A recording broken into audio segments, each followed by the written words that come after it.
Memang power. Alat ni hanya akan berfungsi, hanya akan hidup bila kelembapan di bawah 80% dan dia akan matikan secara automatik apabila kelembapan mencecah 95%. Dan peratus kelembapan tu kita boleh set berdasarkan keperluan ataupun jenis cendawan yang kita tanam. Assalamualaikum. Hari ini saya nak tunjuk dengan tuan-tuan bagaimana cara untuk buat alat menyiram cendawan dengan menggunakan ultrasonic humidifier. Dan untuk alat ni kita boleh on dan offkan secara manual ataupun menggunakan timer ataupun dengan menggunakan automation system. Dan yang paling menariknya, alat untuk menyiram kita boleh integrate dengan monitoring system. Jadi kita boleh monitor penggunaan elektrik, penggunaan air. Dengan monitoring system yang sama juga, kita boleh monitor suhu dan juga kelembapan udara dalam tempat tanaman cendawan kita. Tapi untuk fokus video hari ini, macam mana kita nak buat alat untuk menyiram ni? Inilah ultrasonic humidifier yang saya gunakan. Fungsinya adalah untuk menghasilkan wap air melalui getaran metal diaphragm pada frekuensi yang tinggi. Dan saiz partikel ataupun wap air yang dihasilkan tu berdiameter 1 mikron. Memang sangat halus. Humidifier ni adalah peralatan elektrik, jadi kita perlukan bekalan elektrik untuk hidupkan ultrasonic humidifier ni. Untuk kita hidupkan humidifier ni, kita perlukan bekalan kuasa 48 volt DC. Tapi bekalan kuasa daripada TNB yang kita dapat dekat rumah kita adalah 240 volt AC. Jadi sebab tu kita perlukan power supply untuk step down dan regulate 240 volt AC kepada 48 volt DC. Dan kalau tuan-tuan ada sistem kuasa solar 48 volt, tuan-tuan tak perlukan inverter, boleh sambung direct saja humidifier ni kepada bateri 48 volt. Cuma yang penting tuan-tuan kena ingat, untuk dapatkan power supply ni, tuan-tuan mesti cari power supply yang bersesuaian dengan humidifier. Tapi tuan-tuan jangan risau kalau tuan-tuan beli humidifier yang ni, power supply ni memang datang sekali dah dan memang rating yang sesuai. Tuan-tuan beli humidifier akan dapat sekali dengan power supply ni. Dan sambungan antara power supply dengan humidifier ni memang waterproof.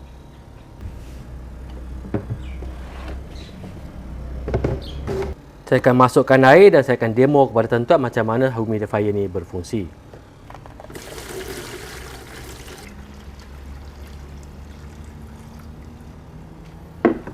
Kita onkan power supply. Okay, dekat sini kita boleh nampak ultrasonic humidifier ni menghasilkan wap-wap air.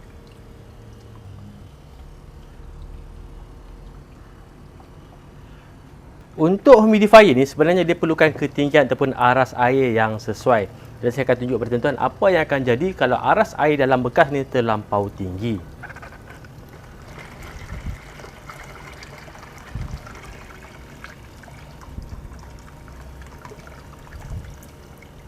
Okey, kalau air terlampau tinggi dalam bekas ni, jumlah wap air yang dihasilkan tu akan berkurang.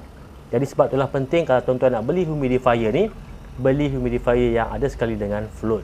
Maksudnya dia ada pelampung untuk pastikan ketinggian ni adalah ketinggian yang sesuai. Dan kalau semakin tinggi aras air ni, memang langsung tak ada wap yang akan dihasilkan. Jadi sekarang kita akan pasangkan pelampung untuk pastikan kita punya humidifier sentiasa berada pada tahap air ataupun ketinggian air yang sesuai. Jadi kalau nak beli humidifier ni, pastikan jenis yang ada pelampung.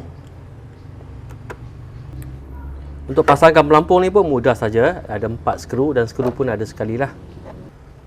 Okey, dah siap pasangkan pelampung. Kita akan test lagi sekali.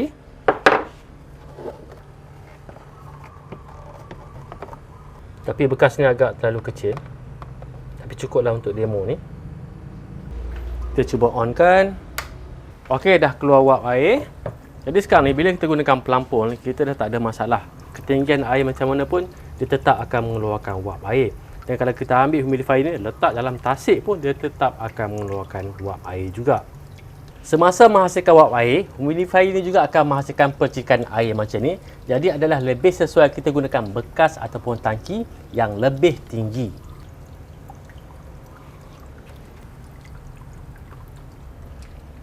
Okey, humidifier ni adalah peralatan elektrik. Jadi, kalau kita letak peralatan elektrik dalam air, adakah berbahaya? Dan sebenarnya kalau saya masukkan tangan saya dalam ni, tak akan berlaku sebarang rejatan elektrik. Adakah disebabkan dia punya peralatan DC? Tak. Sebenarnya kalau untuk peralatan DC ni, 24 volt ke atas memang dah bahaya. Kalau kita sentuh pun dia mampu untuk stop kita punya jantung. Tapi dalam situasi ni 48 volt ni memang dah bahaya, walaupun 48 volt DC. Tapi kita punya humidifier ni fully seal, dia tak akan ada leakage. Jadi tuan-tuan jangan risau, dia tak berbahaya. Cuma tuan-tuan kena ingat, bahagian yang tuan-tuan tak boleh sentuh adalah pada bahagian head ni. Kalau semasa on, tuan-tuan sentuh, tuan-tuan akan terasa sedikit macam renjatan elektrik. Tuan-tuan akan rasa panas dekat hujung jari. Tapi kalau tuan-tuan masukkan tangan dekat dalam ni, tak ada masalah. Cuma jangan sentuh dekat bahagian head ni saja semasa on. Tapi kalau ada keperluan untuk tuan-tuan masukkan tangan ke dalam tangki nanti untuk maintenance dan sebagainya, pastikan humidifier dalam keadaan off bagi mengelakkan sebarang kemungkinan. Tak ada masalah kalau kita ambil langkah berjaga-jaga. Walaupun kita tahu dia tak berbahaya, tapi apa salahnya kita offkan dulu sebelum kita buat kerja dalam kita punya tangki ni, nak masukkan tangan dan sebagainya. Offkan dulu power supply. Untuk bekas air ataupun tong yang saya gunakan ni adalah tong terpakai. Saya beli secara online. Saya akan letakkanlah link dekat bawah nanti dekat video description untuk tuan-tuan beli tong yang sama. Kapasiti tong ni 60 liter. Saya boleh isi air sampai 30 liter. Dekat tong ni tak banyak benda yang kita kena buat. Kita cuma kena buat 3 lubang saja. Lubang yang pertama yang kecil ni adalah untuk laluan kabel untuk humidifier. Lubang yang kedua adalah lubang untuk keluarkan kita punya wap air nanti. Wap air akan keluar ikut sini. Dan lagi satu lubang dekat atas ni untuk blower, untuk kita tiup angin masuk ke dalam kita punya tong ni. Untuk alat siraman ni memang kita perlu gunakan blower fan. Sebab apa, saya akan tunjukkan kenapa kita perlu gunakan blower fan. Saya akan masukkan dulu humidifier ke dalam tong tu, dan kabel ni memang agak panjang. Saya rasa dalam 3 ataupun 5 meter. Saya akan onkan humidifier ni. Dah mula hasilkan wap air.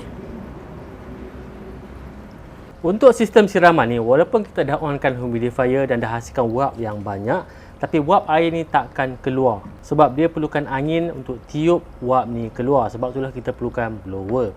Bagi contoh, kalau saya tiup dengan mulut pun, baru dia akan keluar.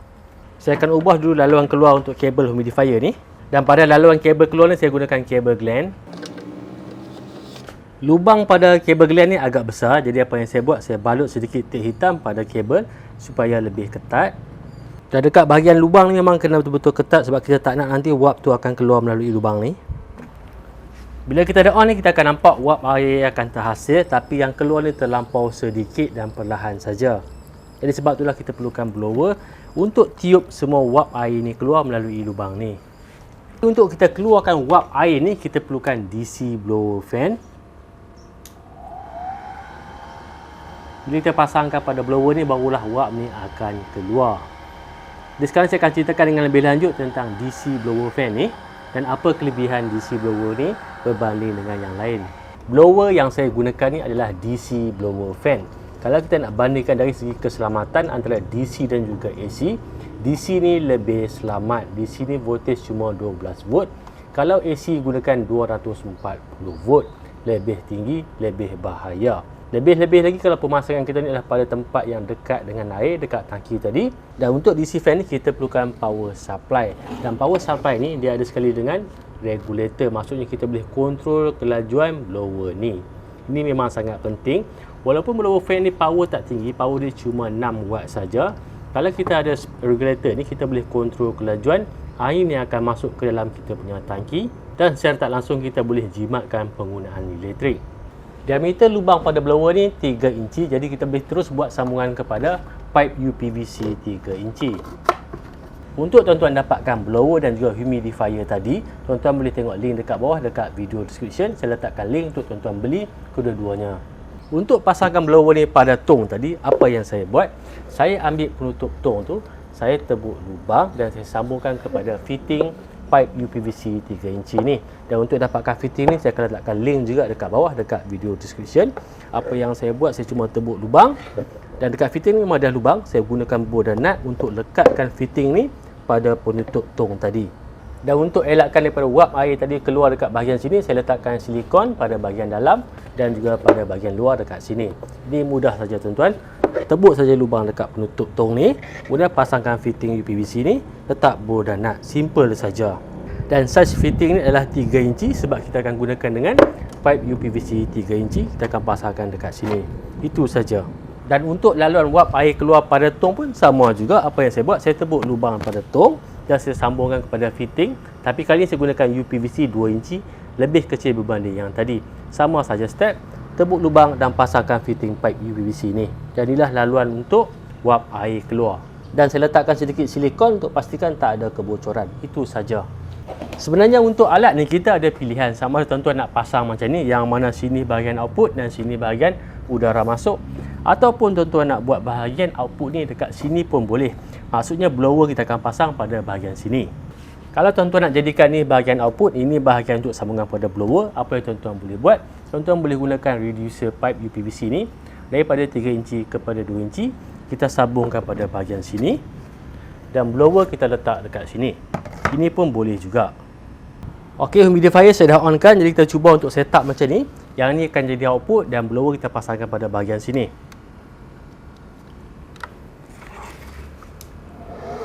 Jadi jumlah wap yang keluar adalah lebih banyak. Tapi bagi saya untuk sementara ni saya akan gunakan setup di mana blower akan berada di sini dan output pada bahagian sini. Kalau saya set up sistem tanaman cendawan dalam greenhouse yang besar, saya rasa kaedah macam ni lebih sesuai. Maksudnya pada bahagian keluar ni adalah lebih besar.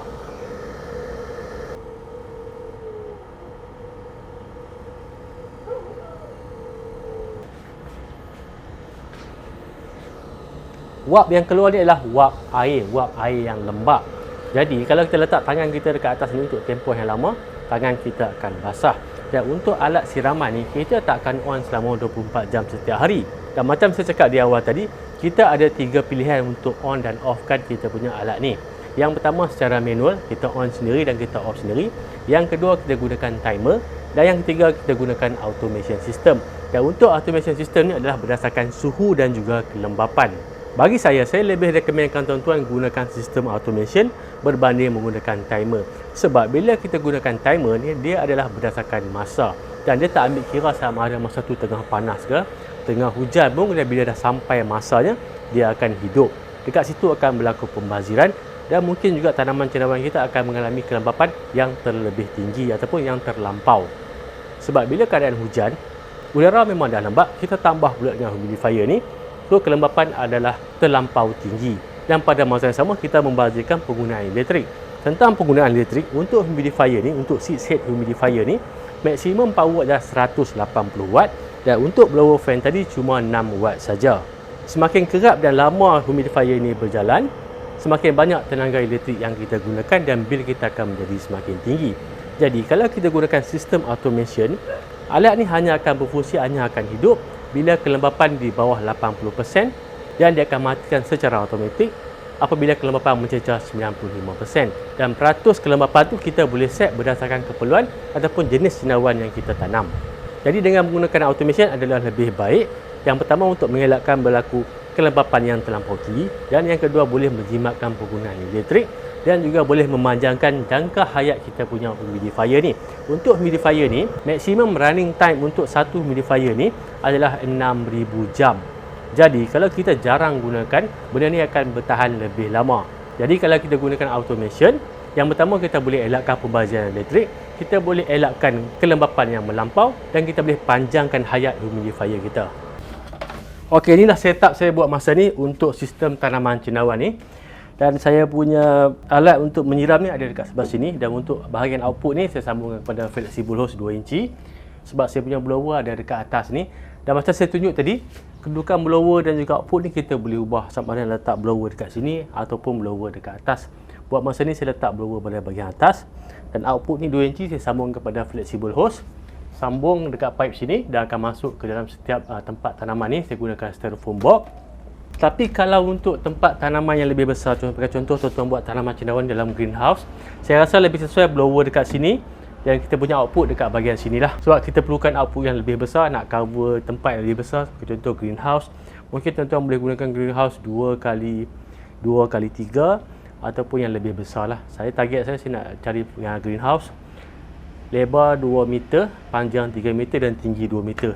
Buat masa ni belum ada bajet lagi. InsyaAllah lah kalau dah ada bajet nanti, saya akan dapatkan greenhouse dan kita akan set up kita punya alat siraman dalam greenhouse tu. Dan bagi tuan-tuan yang nak menyumbang untuk peralatan dan juga konten-konten video seterusnya nanti, tuan-tuan boleh gunakan function super tank di bawah.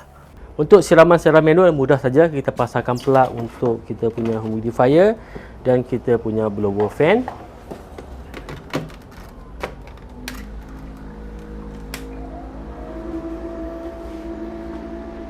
Kat sini dah boleh nampak uap dah keluar.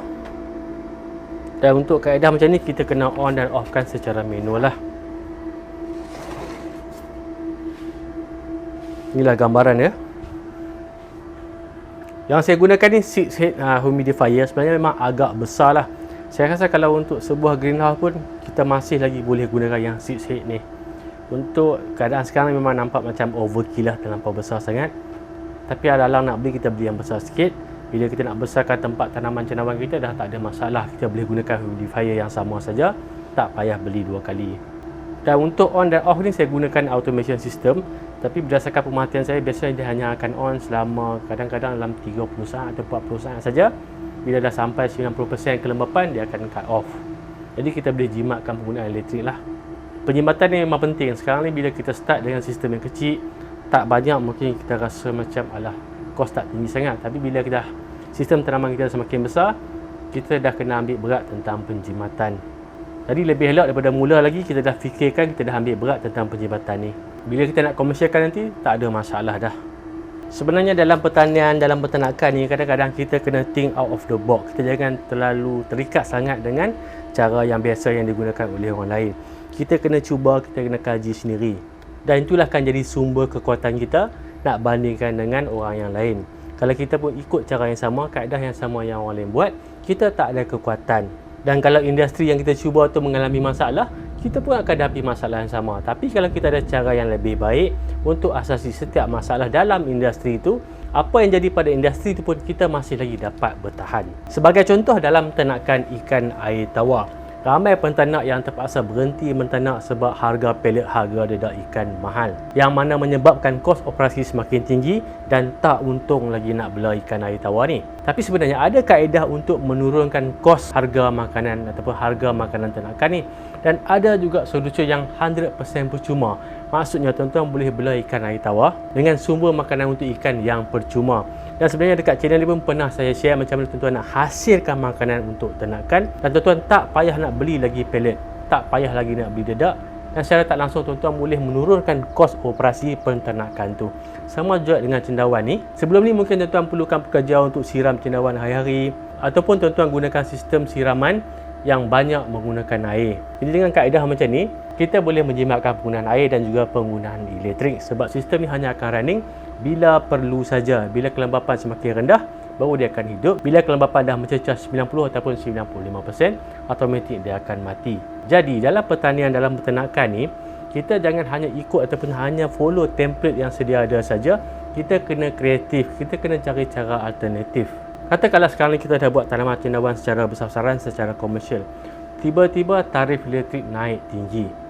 Kalau kita tak bersedia daripada sekarang, mungkin kita terpaksa tutup farm sebab tak mampu nak menampung kos elektrik, ataupun kita tak mampu nak bayar gaji pekerja. Jadi bukan saja kita kena fikir macam mana cara nak kembangkan bisnes, macam mana nak hasilkan cendawan yang banyak, dan pada masa yang sama juga kita kena fikirkan macam mana kita nak buat penjimatan, nak mengurangkan kos operasi. Dan bila kos operasi dapat dikurangkan, keuntungan kita akan menjadi lebih banyak. Bagi yang baru memulakan perniagaan atau bercadang untuk tingkatkan keyakinan pelanggan melalui laman web, dan pada masa yang sama nak highlight produk ataupun perkhidmatan, sila layari www.malaysiadeveloper.com untuk mengetahui dengan lebih lanjut tentang pakej-pakej yang ditawarkan dalam membina laman web. 4 langkah mudah untuk membina laman web. Pertama, dapatkan sebut harga berdasarkan keperluan tuan-tuan dan puan-puan. Kedua, sediakan bahan-bahan yang nak dimasukkan ke dalam website beserta bayaran deposit, dan demo pertama laman web anda akan siap dalam tempoh hanya 10 hari bekerja sahaja. Bila tuan-tuan dah finalize dengan konten dan juga desain laman web tersebut, barulah tuan-tuan buat bayaran penuh dan website akan dilancarkan dalam tempoh 48 jam. Selain itu, tuan-tuan juga boleh lihat website-website yang telah dihasilkan oleh Malaysia Developer. Untuk maklumat lanjut, boleh tengok link dekat bawah dekat video description. Kita sambung semula dengan video tadi. Okey, yang ni pula adalah automation system yang saya gunakan untuk control on dan off kan kita punya humidifier dan juga blower. Dan untuk on dan off ni adalah berdasarkan kita punya kelembapan udara ataupun humidity. Dan yang ni adalah sensor untuk detect kelembapan dan juga suhu. Bila kelembapan di bawah 80%, blower dan juga humidifier akan hidup. Bila dah lebih pada 95%, blower dan humidifier akan dimatikan secara automatik. Okey, nampaknya sampai setakat ni saja untuk video kali ni. Jangan lupa like dan subscribe YouTube channel Aku Pulih Malaysia. Sampai jumpa lagi. Assalamualaikum.